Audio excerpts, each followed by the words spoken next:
Hi hello எல்லோருக்கும் வணக்கம். இன்னைக்கு நாம திருமலா திருப்பதி இன்ஃபோ பை கேஹெச்எம் சேனல்ல மார்ச் மாதத்துல திருமலை மற்றும் திருப்பதியில நடக்கக்கூடிய முக்கியமான விழாக்கள் மற்றும் முக்கியமான நாட்கள் பற்றிய தகவல்களை பார்க்கலாம். மார்ச் மாதத்துல திருமலை மற்றும் திருப்பதியில நடக்கக்கூடிய முக்கியமான விழாக்கள் மற்றும் முக்கியமான நாட்களை நம்ம தெரிஞ்சுக்கிட்டோம்னா தரிசன டிக்கெட் புக் பண்றதுக்கு ரொம்ப உதவியாக இருக்கும். மார்ச் மாதத்திற்கான திருமலை திருப்பதி தரிசன டிக்கெட்டுகள் வரக்கூடிய வாரத்தில் ஓப்பன் ஆக இருக்குது. இந்த தரிசன டிக்கெட்டுகளினுடைய புக்கிங் தேதி பற்றிய வீடியோனுடைய லிங்க் இந்த வீடியோனுடைய ஃபர்ஸ்ட் கமெண்ட்ல நான் கொடுக்குறேன். நீங்க தேவைப்பட்டால் செக் பண்ணி பார்த்துக்கலாம். மார்ச் 2ஆம் தேதியோடு திருமலையில நடக்கக்கூடிய வருடாந்திர தெப்போற்சவம் விழா முடிவடையுது. மார்ச் 3ஆம் தேதி பௌர்ணமி, சந்திர கிரகணம், ஹோலி, ஸ்ரீ லக்ஷ்மி ஜெயந்தி மற்றும் குமாரதார தீர்த்த முக்கோட்டி.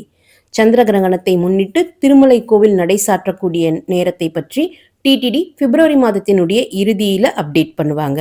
மார்ச் 4ஆம் தேதி தரிகொண்டா ஸ்ரீ லக்ஷ்மி நரசிம்ம சுவாமி கோவிலினுடைய பிரம்மோற்சவம் முடிவடையுது. மார்ச் 15ஆம் தேதி ஸ்ரவண நட்சத்திரம், ஏகாதசி திதி, ஸ்ரீனிவாச மங்காபுரம் ஸ்ரீ கல்யாண வெங்கடேஸ்வர சுவாமி கோவிலினுடைய புஷ்பயாகம் மற்றும் அன்னமச்சாரிய வர்தாந்தி.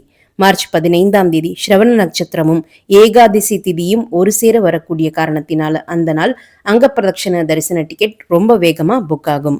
மார்ச் 17ஆம் தேதி மாத சிவராத்திரி திருப்பதி ஸ்ரீ கோதண்டராம சுவாமி கோவிலினுடைய பிரம்மோற்சவம் ஆரம்பமாகுது. மார்ச் 18ஆம் தேதி அமாவாசை. மார்ச் 19ஆம் தேதி யுகாதி பண்டிகை. யுகாதி பண்டிகை சமயத்துல பொதுவாக திருமலையில பக்தர்களினுடைய கூட்டம் குறைவாக இருக்கும். யுகாதி பண்டிகையை முன்னிட்டு திருமலை கோவில் முன்னாடியும் ரொம்ப அழகான டெக்கரேஷன்ஸ் பண்ணியிருப்பாங்க. இந்த நாள் நீங்க தரிசன டிக்கெட்டுக்காக ட்ரை பண்ணீங்கன்னா உங்களுக்கு டிக்கெட்டுகள் கிடைக்கிறதுக்கான வாய்ப்புகள் அதிகமாக இருக்கும். மார்ச் 21ஆம் தேதி மத்ஸ்ய ஜெயந்தி. திருப்பதி ஸ்ரீ கோதண்டராம சுவாமி கோவிலினுடைய பிரம்மோற்சவத்தை முன்னிட்டு கருட வாகன சேவை. மார்ச் 23ஆம் தேதி கிருத்திகை ஸ்ரீ பஞ்சமி.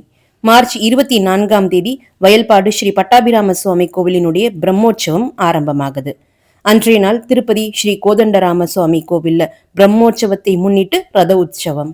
அன்றைய நாள் ரோகிணி நட்சத்திரம், நாகுலாபுரம் ஸ்ரீ வேதநாராயண சுவாமி கோவிலினுடைய சூரிய பூஜை அன்று தெப்போற்சவமும் ஸ்ரீ வேதநாராயண சுவாமி கோவில்ல ஆரம்பமாகுது.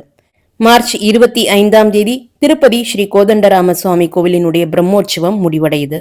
மார்ச் 26ஆம் தேதி ஒண்டிமிட்டாவில் இருக்கக்கூடிய ஸ்ரீ கோதண்டராம சுவாமி கோவிலினுடைய பிரம்மோற்சவம் ஆரம்பமாகுது. மார்ச் 27ஆம் தேதி ஸ்ரீராமநவமி மற்றும் புனர்வசு நட்சத்திரம். ராமநவமியை முன்னிட்டு திருமலை கோவிலுக்குள்ள காலையில ரங்கநாயக்குல மண்டபத்துல சீதாதேவி சமேதமாக ஸ்ரீராமர் மற்றும் லக்ஷ்மணர் மற்றும் ஆஞ்சநேயருக்கு விசேஷமான சிறப்பான திருமஞ்சனம் நடைபெறும். மார்ச் 28ஆம் தேதி திருப்பதி கோதண்டராம சுவாமி கோவில்ல கல்யாண உற்சவம். நாகுலாபுரம் ஸ்ரீ வேதநாராயண சுவாமி கோவிலினுடைய சூரிய பூஜையும் தெப்போற்சவமும் முடிவடையுது. மார்ச் 29ஆம் தேதி ஏகாதசி. திருப்பதி கோதண்டராம சுவாமி கோவில்ல பட்டாபிஷேகம். ஒண்டிமிட்டா ஸ்ரீ கோதண்டராம சுவாமி கோவில்ல பிரம்மோற்சவத்தை முன்னிட்டு அன்றைய நாள் கருட சேவை. திருப்பதி ஸ்ரீ கோதண்டராம சுவாமி கோவில்ல தெப்போற்சவம் ஆரம்பமாகுது. இதனோடு சேர்ந்து திருமலையில வருடம் ஒரு முறை நடக்கக்கூடிய ஆனுவல் ஆர்ஜித சேவாவான வசந்தோத்சவமும் ஆரம்பமாகுது. மார்ச் 31ஆம் தேதி ஒண்டிமிட்டா ஸ்ரீ கோதண்டராம சுவாமி கோவிலினுடைய கல்யாண உற்சவம். இந்த முக்கியமான நாட்கள் எல்லாம் மறக்காம நோட் பண்ணிக்கோங்க. விசேஷமான நாட்கள்ல போய் திருமலையில தரிசனம் செய்ய விருப்பப்படக்கூடியவங்க இந்த நாட்கள் எல்லாம் பார்த்துட்டு நீங்க தரிசன டிக்கெட் புக் பண்ணிக்கலாம். விசேஷமான நாட்கள்ல கூட்டம் அதிகமாக இருக்கும். ஏதாவது ஒரு நாள் தரிசன டிக்கெட் கிடைச்சா போதும்னு சொல்லக்கூடியவங்க இந்த விசேஷ நாட்கள் எல்லாம் தவிர்த்துட்டு வீக் டேஸ்ல செவ்வாய் மற்றும் புதன்கிழமைகள்ல ட்ரை பண்ணுங்க. அதுவும் கடைசி வாரத்துல செவ்வாய் மற்றும் புதன்கிழமைகள்ல நீங்க டிக்கெட்டுக்காக ட்ரை பண்ணும்போது டிக்கெட் கிடைப்பதற்கான வாய்ப்புகளும் அதிகமாக இருக்கும். இந்த வீடியோவை மறக்காம உடனடியாக உங்களுடைய ஃப்ரெண்ட்ஸ், ஃபேமிலி மெம்பர்ஸ், நெய்பர்ஸ் மற்றும் கொலீக்ஸ் கூடயும் ஷேர் பண்ணுங்க.